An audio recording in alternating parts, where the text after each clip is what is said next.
News here with the one and only Angel Perry, who has joined us for CPAC 2022 here in Orlando. Thank you so much for taking the time. Appreciate you. Absolutely. Thank you for having me. I am just so excited about all the events that's happened and transpired the last 3 days. So I appreciate being here.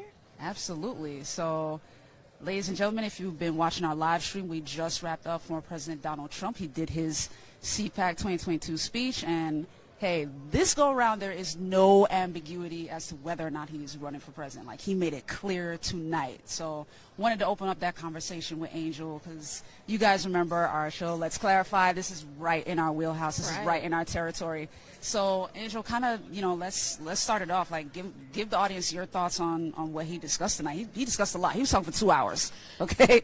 He did talk about a lot of things, current events, past events. He is fired up. Anybody that's been following him the last 4 or 5 years knows he is ready to take the stage again. Mm-hmm. Absolutely. And he certainly took this one. This room was, you're seeing an empty room now. The room was literally packed. It was standing room only.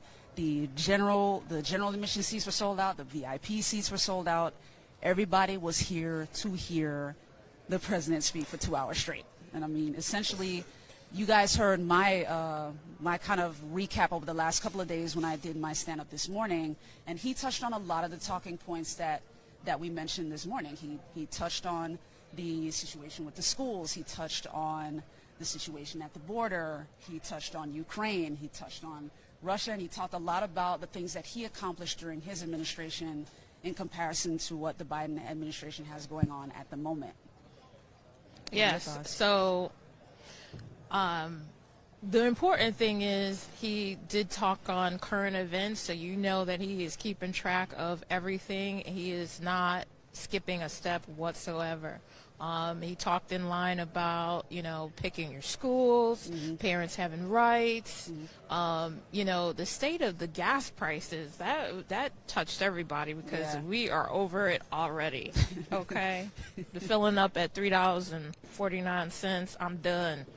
And see, that gives perspective, because my colleague and I, and actually our whole FNN News Los Angeles team, when we covered the Super Bowl, there was one gas station that had $6. Like, we in Florida don't like the $3+ for gas, but man, God bless people out in LA paying that much for fuel.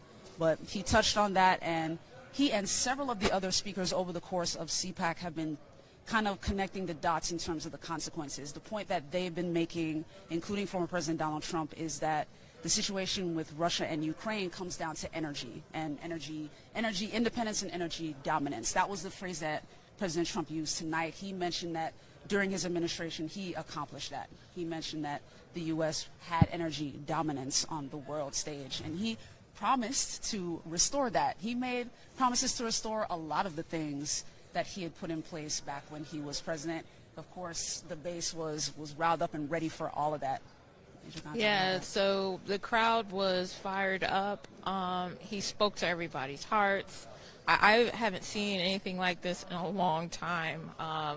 I've been to a lot of events, a lot of political events, and he spoke to the people like you would speak to anybody that came to visit you in your home, and it was just brilliant. It was brilliant.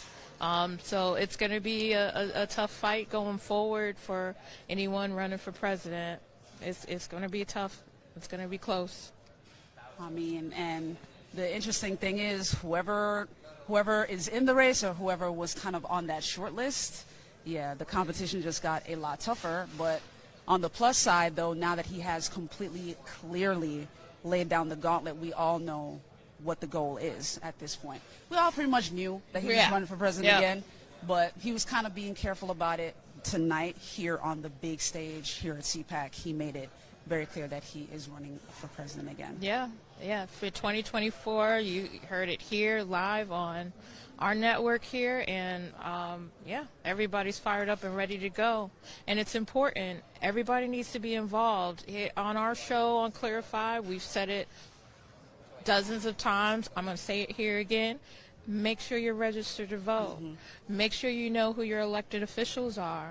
Make sure you investigate who's actually running and they are in line with your beliefs and what your community needs, and then share that information with your household friends and make sure that everybody's on the same page and being involved, because nothing changes by sitting on the couch. It just doesn't. Absolutely. And a lot of the political commentators, elected officials, everybody who's been through here on the CPAC stage, they've all made that point. The importance is to get out and vote. And in terms of CPAC, like, Orlando has been a huge event thus far over these last few days. They wrap up tomorrow at about like 2:30 roughly. But the party, so to speak, is not over. They're going to have CPAC Texas in the summer, so they're going to keep drumming that beat. You know, they're getting out the vote for the midterm elections in November, and of course the big presidential elections in 2 years. So you guys heard us on Let's Clarify to, you know, keep yourself educated, especially at the local level. And one of the points that they made was to not only pay attention to your municipal elected officials, but the school boards too. Like, they made sure to make that point as well. So from us to you out there, make sure you do your research on that as well. Like, get involved in terms of the school boards. Find out, again, as Angel said, if it aligns with your values.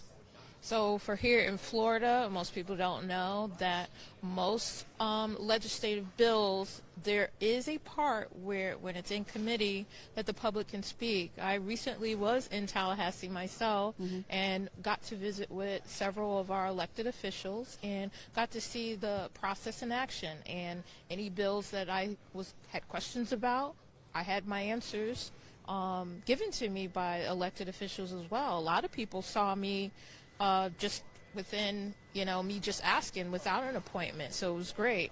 I encourage every voter to at once go to Tallahassee, visit with your elected officials, because it's important.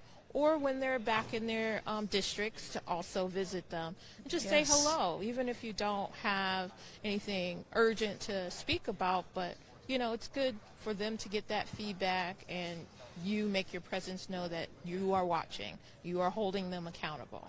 And President Trump touched on that as well during his speech. He said it in a more colorful way that I will not repeat. Watch our live stream, you'll be able to see it word for word. Yes. But he did mention, or he made the promise that, you know, once he's elected, he spoke of it in that sort of present tense, that sort of surety. But he said once he's elected, he would hold all of the current elected officials accountable. And of course, they touched on the rhinos, you know, Republicans in name only. But, you know, he talked a lot about that, like holding the elected officials accountable for the decisions that have currently been made. And I mean, you guys sound off on that. Like, let us know in the comments below what you thought of his speech, what you think of the current state of affairs in the U.S., what you think of the current state of foreign affairs, with everything that's going on in the Ukraine, and what the moves that Russia is making, and what you think the motive is behind it. Let us know your thoughts in the comments below, whether you're on FNN News TV, Florida National News, that's on Facebook, or if you're on our YouTube channel. Be sure to, you know, leave a comment below. Let us know.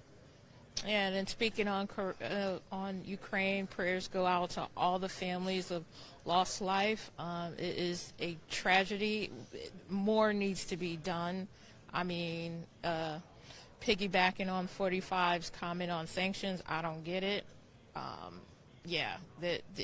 This tragedy is terrible. And I will say, you know, just in my opinion, because everybody has opinions on Ukraine, I think a lot of it is motivated by Chernobyl, which nobody seems to be talking about. I thought that was interesting. That was taken within 24 hours, and it's not even on the news. I don't know what that's about. But, yeah, it's scary. It's horrific what's happening right now.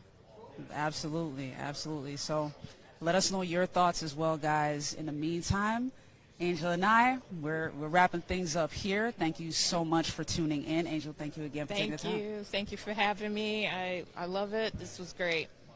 Awesome, guys. And our CPAC coverage does continue tomorrow morning. There's still a lot going on. You know, obviously, you know, Donald Trump was the big one. Everybody was expecting and waiting for him. But there are several speakers to hear from tomorrow, including Dr. Oz, who is currently running for office, as well as Donald Trump Jr. He's actually going to close out the whole program. He's the final speaker He'll be closing it out in the afternoon at, I believe, 2:15, according to the CPAC agenda.